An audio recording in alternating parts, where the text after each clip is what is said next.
टाकिन घाटकडे निघालोय। टाकिन घाट थोड्याच अंतरावर आहे, आपण पाहणार आहोत।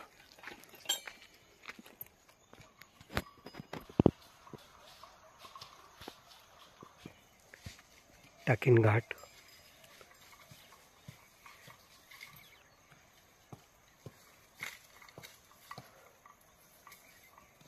हा आश्रम आज इथे मुक्काम असणार आहे माझा।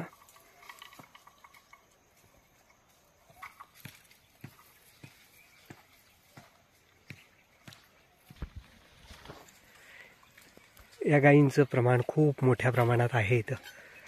सगळीकडे डोंगरामध्ये या गायी पाहायला मिळतात। हे छोटे येतं ये ये ये ये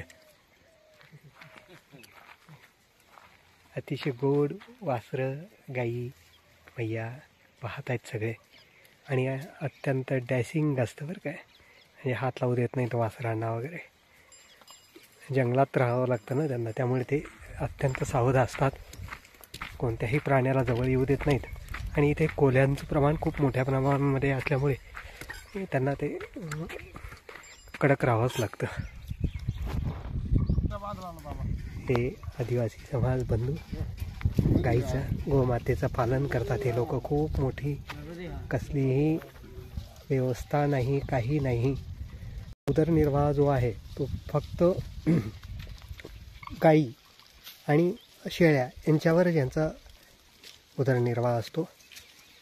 खूप मोठ्या मोठ्या इच्छा असतात, मुलांना शिकवावं, मुलांना मोठं करावं, पण शेतही खूप चांगले आहेत, पण पाणी सगळीकडे पोहोचलेलं नाही आहे आणि लाईट पण सगळीकडे पोहोचलेली नाही आहे। त्यामुळे मग या लोकांना खूप अडचणींना तोंड द्यावं लागतं या सगळ्या गोष्टीमध्ये।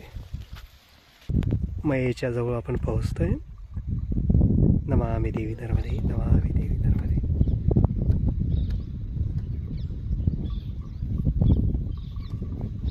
हा आश्रम आहे।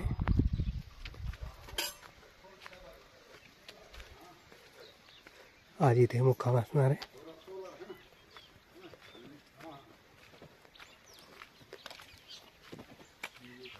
हा आश्रम मारुतीरायांचं मंदिर, मैयाचं मंदिर, आणि हा मैयाचा तट। मैयाचं पात्र इथं थोडं जास्त मोठं दिसतंय, पण पाणी पसरलेलं पाणी येते। मैया तशी लहानच आहे। अतिशय सुंदर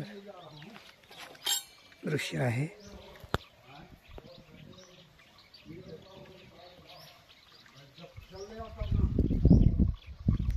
टाकिन घाट।